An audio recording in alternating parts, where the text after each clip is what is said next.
Quero começar esse episódio com uma pergunta. Qual foi a última vez que você ficou em silêncio, mesmo sabendo exatamente o que precisava ser dito? Talvez numa reunião, talvez dentro da sua casa, talvez numa conversa com alguém que você ama. Você parou, respirou, pensou e decidiu não falar. Não porque você não tinha uma opinião, mas porque você imaginou o que aconteceria se você dissesse. É curioso porque existem pessoas que falam um pouco por timidez, fato. Só que tem outras que aprenderam a ficar em silêncio por sobrevivência. E aí que tá o perigo. Elas descobriram que em alguns ambientes falar custa caro. Então elas começaram a esconder as ideias, começaram a esconder dúvida, a esconder sentimento, até esconder quem realmente são. Sabe o que é mais assustador? Isso quase nunca acontece de um dia pro outro.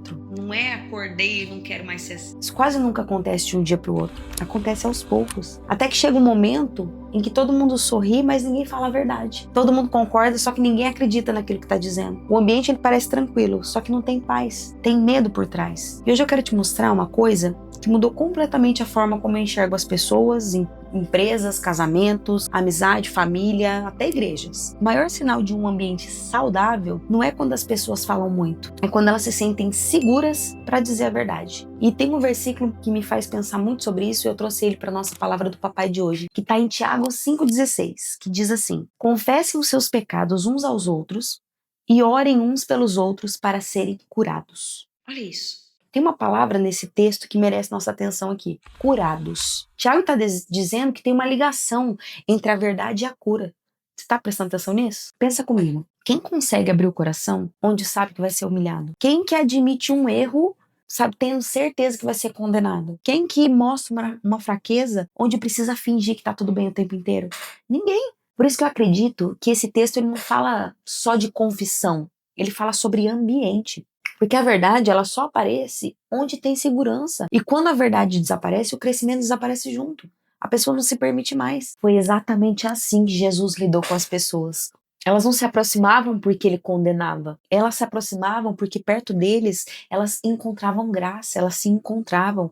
E a graça faz algo extraordinário. Ele não escondia a verdade, ele criava um lugar seguro para a verdade poder aparecer. É isso que Jesus fazia. Talvez é por isso que tantas pessoas foram transformadas por Jesus. Porque antes de corrigir, ele acolhia. Ele fazia a pessoa se sentir segura. Antes de apontar o erro, ele restaurava a pessoa. Porque Deus nunca usou o medo para produzir transformação, ele sempre usou o amor. E nunca mudou até hoje, é a gente que mudou. Entenda o seguinte, tem um silêncio que é sabedoria. É o silêncio que você escuta antes de responder, que você pensa antes de agir, que você não fala por impulso. A gente já falou isso nos últimos vídeos, da semana passada. Só que tem um silêncio que é perigoso. É o silêncio de quem já desistiu de contribuir. Alguém que pensa e repete sempre as mesmas frases. Ah, não adianta falar, ninguém vai me ouvir. Pensa isso do fundo do coração, sabe? Se eu disser o que eu penso, eu vou criar um problema. Então essa pessoa, ela continua, ela é presente, mas ela já não participa. E aos poucos o ambiente perde exatamente aquilo que tinha de melhor. Porque quando pessoas incríveis e inteligentes começam a se calar, os problemas continuam falando. Na minha opinião, organizações, elas não quebram por falta de talento. Relacionamento não acaba por falta de amor. Famílias não adoecem primeiro por falta de convivência, não é isso. Elas começam a se desgastar quando as pessoas deixam de dizer a verdade. É isso que acontece. Porque aquilo que não é falado não pode ser transformado. E foi exatamente essa pergunta que chamou a atenção de uma pesquisadora de Harvard. Ela queria entender por que algumas equipes aprendiam tão rápido enquanto outras, talentosas iguais, pareciam presas no mesmo problema, nunca conseguiam evoluir. E a resposta mudou completamente a forma como o mundo entende de liderança hoje. Só que antes de continuar, eu quero te fazer uma pergunta. Qual ambiente da sua vida você sente 100% verdadeiro? Fala a verdade. Pode ser uma pessoa, uma amizade, uma casa, a sua igreja, ou talvez você perceba que não tem lugar nenhum que você se sente assim. Escreve aqui nos comentários. Onde você consegue se sentir 100% seguro? Responde pra você mesmo, não é nem pra mim, tá? Responde, traga clareza, traz luz pra isso, que vai valer a pena depois que você entender o que eu te explicar aqui hoje. Existe uma pesquisadora de Harvard chamada Amy Edmondson, que fez uma descoberta capaz de mudar a forma como a gente enxerga empresa, família, casamento e qualquer grupo de pessoas. Tudo começou com uma pergunta muito simples, gente. O que faz equipes aprenderem tão rápidos enquanto outras cheias de pessoas talentosíssimas continuam presas nos mesmos problemas sempre. Falando de tudo, tá? Isso vale até pro seu casamento. O que aconteceu? Amy, essa pesquisadora, ela acreditava que encontraria respostas óbvias para isso. As melhores equipes vão ser as que cometem menos erros, certo? Errado. Fazia só sentido na cabecinha dela. Quando ela começou a analisar os resultados dos dados, aconteceu uma surpresa nessa pesquisa. Sabe o que ela descobriu? As equipes mais eficientes eram justamente as que relatavam mais erros. Olha que loucura isso. Por alguns dias ela achou que estava errada a pesquisa. Ela falou, não, vou fazer de novo, esse negócio tá dando certo. Até percebeu um detalhe nessa conclusão. Aquelas equipes que não é que elas erravam mais do que as outras, elas apenas não tinham medo de admitir quando erravam. Olha que loucura. Enquanto alguns grupos escondiam os problemas, os melhores falavam sobre eles. Enquanto uns protegiam a própria imagem, os outros protegiam o aprendizado. Lembra que eu já te expliquei aqui? Se você não fala sobre o erro, não tem como corrigir? É aí que Amy, a pesquisadora, percebeu uma coisa que, na minha opinião, vale para qualquer relação, tá? Que a gente tenha na vida. Destrói um grupo ou uma relação não é a quantidade de erro que tem, é a quantidade de erro que a pessoa tem medo de contar. Olha isso. Foi daí que Amy criou um conceito para isso chamado segurança psicológica. E, sinceramente, eu acho que toda pessoa devia conhecer isso, porque salvaria muita gente, muita relação. Segurança psicológica não é um ambiente onde ninguém é corrigido. Também não é um lugar onde tudo é permitido, não é isso. É um ambiente onde alguém consegue dizer, eu errei, eu não entendi, eu tenho uma ideia, eu penso diferente de você, sem sentir que vai ser humilhado por isso. Você percebe a diferença? Quando errar começa a se tornar perigoso, as pessoas deixam de aprender. Quando perguntar vira motivo de vergonha, elas param de perguntar, elas deixam de crescer. E é nesse momento que um ambiente começa a adoecer. Porque as pessoas, elas continuam ali, continuam presentes, só que elas deixam de ser verdadeiras. Com os outros e com elas mesmas. A Google, gente, chegou à mesma conclusão, tá? Eles resolveram responder a mesma pergunta. Por que equipes extraordinárias produziam mais do que as outras, mesmo tendo talento igual, sendo inteligente igual? Eles analisaram centenas de equipes, experiência, personalidade, tempo de empresa, perfil técnico, nada explicava a diferença desses grupos, até que apareceu um fator em cima, que era a segurança psicológica. As equipes que mais inovavam não eram aquelas que tinham os profissionais mais brilhantes, eram aquelas onde ninguém precisava fingir o tempo inteiro que sabia de tudo. Olha como que isso é profundo. Olha pra sua vida. Olha pra tudo que você vive. Quando a pessoa ela vive tentando se proteger a própria imagem, ela deixa de usar essa energia para criar ou para viver melhor. Ela passa a usar essa energia para esconder, para não ser julgado. Será que você não faz isso? E isso acontece porque o cérebro tem uma prioridade. Antes de aprender, ele precisa se sentir seguro. O cérebro funciona assim. Quando alguém vive cheio de medo da crítica, de rejeição, de humilhação,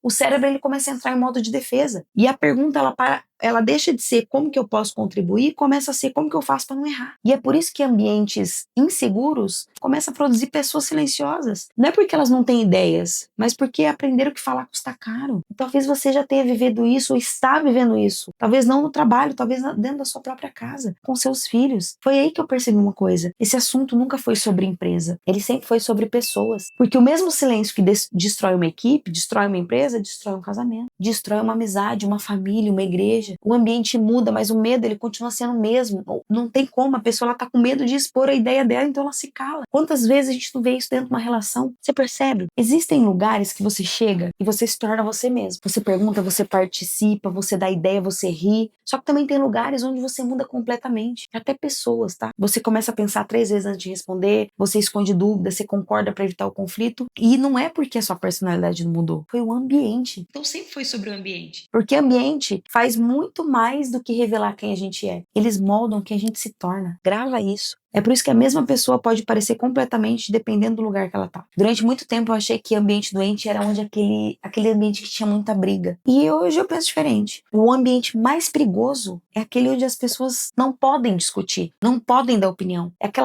aquele ambiente que elas desistiram de conversar. Porque quando isso acontece, a verdade some. As pessoas começam a criar história na própria cabeça e às vezes falta diálogo, falta tudo, porque a pessoa simplesmente não pode falar o que ela tá sentindo. Gente, não é relacionamento que morre quando surge um problema. Os relacionamentos eles morrem quando os problemas deixam de ser conversados. Coloca isso na cabeça de vocês. Entende uma coisa? Não tem como o outro descobrir o que tá te incomodando se você não falar. E falar precisa ser um lugar seguro para isso acontecer. Tem uma história que eu nunca esqueço. Depois de um encontro com mentorados meus, uma aluna me esperou até o final e ela disse assim: Ângela, hoje pela primeira vez eu falei uma coisa que eu escondia fazia anos. E eu perguntei pra ela, eu falei, mas o que mudou? E ela respondeu uma frase que ficou gravada em mim. Ela falou assim, nada mudou ao meu redor, mas eu saí mais leve do que eu entrei. Naquele momento eu entendi uma coisa, ela não precisava de mais conhecimento, às vezes as pessoas não precisam de mais conhecimento, às vezes as pessoas precisam de um ambiente onde eles podem tirar a máscara, se sentir seguro, tirar a armadura às vezes. Imagina quantas pessoas não chegam em casa depois de um dia e tem que pôr uma máscara de forte dentro de casa também. Quantas mulheres não foram ensinadas que tem que ser forte o tempo inteiro? Não, dentro de casa você não precisa, você pode tirar a armadura. E talvez seja isso que mais transforma as pessoas dentro do método 10D. O método 10D eu trago sempre aqui pra vocês, porque não é você aprender uma técnica. Inclusive vou deixar o link aqui embaixo na descrição, tá? É descobrir que você não precisa fingir ser alguém pra você começar a mudar. Entende? Porque ninguém cresce escondendo quem é.